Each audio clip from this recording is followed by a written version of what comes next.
Bismillahirrahmanirrahim. Assalamualaikum warahmatullahi wabarakatuh. Alhamdulillahilladzi an'amana bi ni'matil iman wal islam. Wassalatu wassalamu ala Rasulillah sayyidina Muhammad wa ala alihi wa ashabihi ajma'in. Amma ba'du. Ma'asyiral muslimin rahimani wa rahimakumullah. Pada tausiah singkat kali ini saya ingin menyampaikan tentang salah satu ciri orang yang bertakwa, yaitu mengikuti kejelekan dengan kebaikan dan berakhlak yang baik.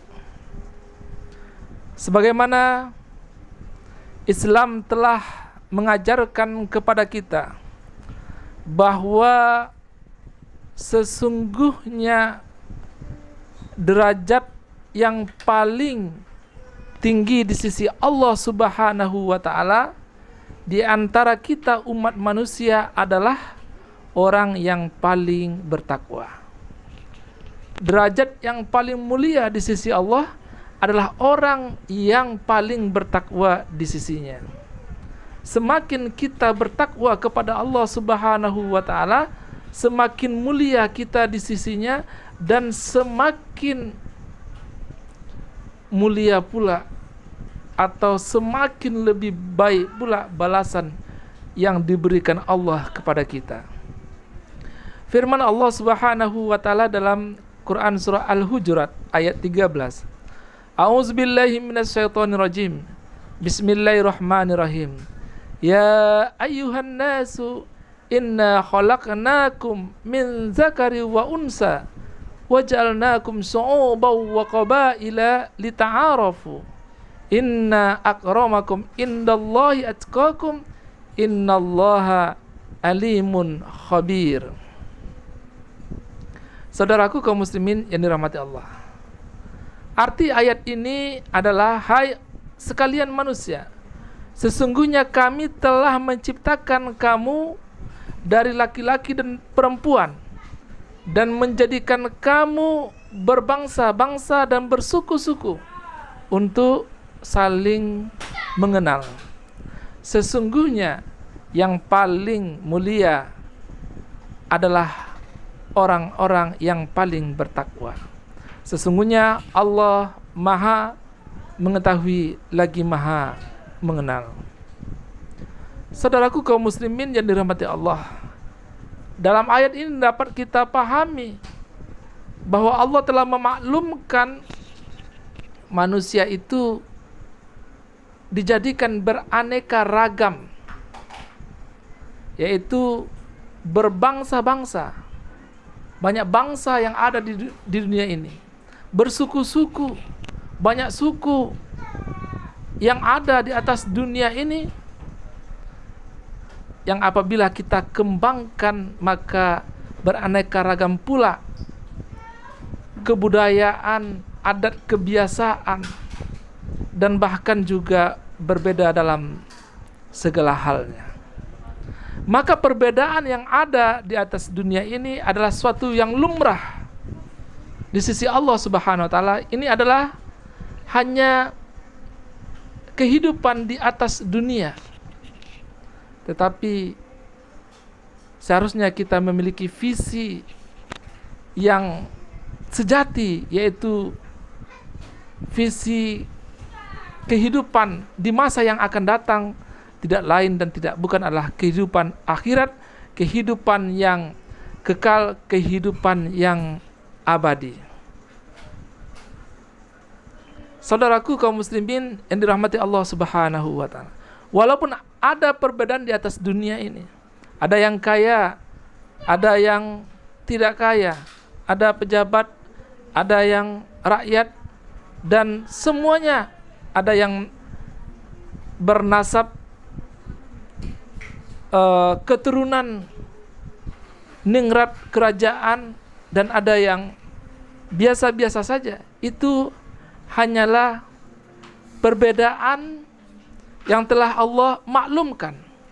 Namun sekali lagi, Allah nyatakan di dalam Al-Quran bahwa sesungguhnya pembeda yang sebenarnya, pembeda yang sejati, yaitu orang-orang yang dimuliakan oleh Allah Subhanahu wa taala, inna akramakum indallahi atqakum.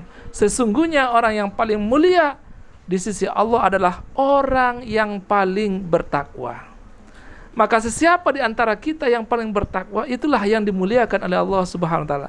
Itulah yang diangkat derajatnya oleh Allah.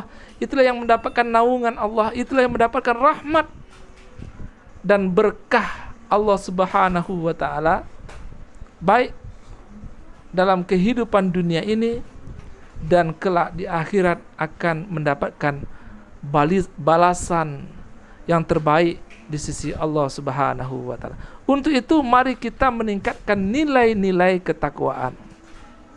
Nilai-nilai ketakwaan itu sangat banyak yang telah diterangkan Al-Quran dan hadis. Maka di antaranya adalah mengikuti kejelekan dengan kebaikan dan berakhlak mulia atau berakhlak baik. Hal ini sesuai dengan sabda Rasulullah sallallahu alaihi wasallam, ittaqillaha haitsuma kunta. Bertakwalah kamu dimanapun kamu berada. Watbi'it sayyi'atal hasanata tamhuha.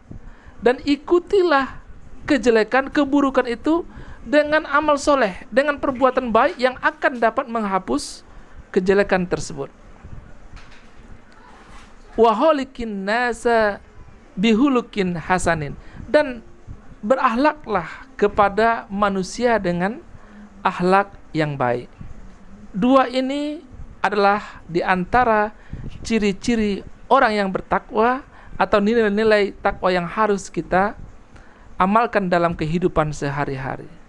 Yang pertama yaitu mengikuti kejelekan, keburukan, perbuatan buruk dengan perbuatan baik. Kenapa? Karena perbuatan baik, amal-amal soleh, amal ibadah yang kita lakukan itu dapat menghapus kesalahan, menghapus dosa, menghapus perbuatan buruk yang telah pernah kita lakukan.